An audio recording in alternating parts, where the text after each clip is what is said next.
Alors, je vais vous montrer comment bien choisir les unités à déployer et comment bien les déployer. Première chose, vous voyez que le niveau des ennemis est 4. Donc, je vous déconseille de déployer des ennemis en dessous du niveau 4 qui restent seuls sur le champ de bataille. Si vous la prenez comme alliée, en vous alliant avec elle, en l'assignant comme assistant, il n'y a pas de souci, elle se fera pas tuer, quoi. Mais sinon, vous risquez de définitivement perdre le personnage s'il meurt sur le champ de bataille. Surtout si vous êtes en mode classique, hein, parce que là, c'est définitivement perdu. Donc ça, c'est une première chose. Regardez bien le niveau des ennemis. Ici, on est à 4. Maintenant, on va rentrer dans la zone. Voilà. Et on va voir la carte avec les ennemis.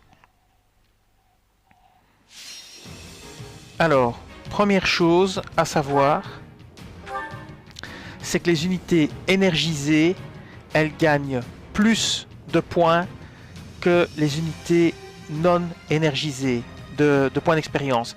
Les unités énergisées, ce sont des unités qui n'ont pas combattu lors de la combat précédent. Donc je vais vous montrer. Donc je vais garder Aldoric, mais ici je vais changer d'unité. Voilà, vous voyez, ça c'est une unité énergisée. Ça aussi.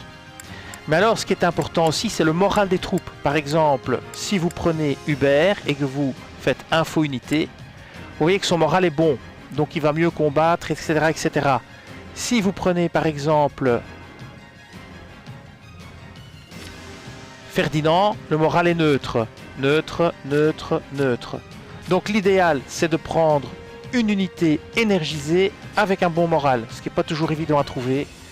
Et aussi un bon niveau, parce qu'on ne va pas aller déployer, par exemple, une unité de niveau 1 contre des unités de niveau 4, hein, parce que ça ne va pas le faire. Sauf si vous la prenez comme assistant. Donc,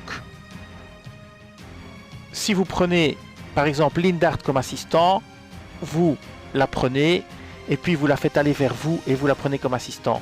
Sinon, essayez de déployer des unités de même niveau. Et alors, faites attention aussi que les unités doivent être doués contre les ennemis. Ne prenez pas, par exemple, Dorothea qui a que du rouge contre tous les ennemis. Ça ne sert à rien. Prenez plutôt, par exemple, celui-ci qui a du bleu contre toute cette zone-là. Celui-ci, Aldoric, bah, il est en négatif sur quasi tout. Eldegarde, elle est en positif sur la moitié.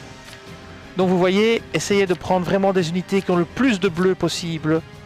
Ça vous donnera déjà un avantage stratégique. Voilà, ça c'est très important. Et alors, prenez aussi les unités avec vous qui ont le meilleur moral et qui sont peut-être énergisées.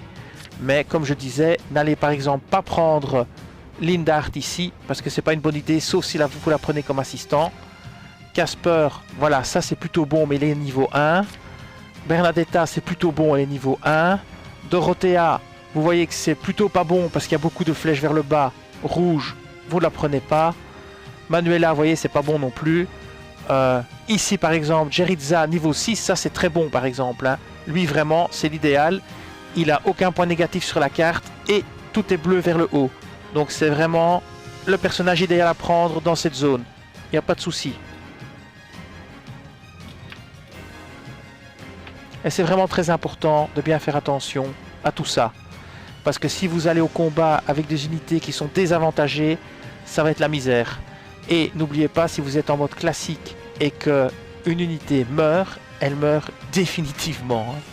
Donc voilà, j'espère que ça vous aura un petit peu aidé pour choisir vos unités et pour choisir qui combattra. Si vous sortez de ce menu-ci, vous faites retour avec B. Là, de nouveau, vous verrez qui est énergisé. Lui, par exemple, à elle et celui-ci. Mais vous voyez que, par exemple, celui-ci, c'est pas mal. Niveau 2, énergisé et tout en bleu, pas de point négatif. Par contre, par exemple, si on va prendre l'autre unité énergisée, ah, c'est bon aussi. Donc, vous pourriez la prendre aussi, mais elle est que de niveau 1. Donc, à la limite, vous auriez intérêt à la prendre comme assistant. Voilà, j'espère que c'est clair et que ça vous aura aidé.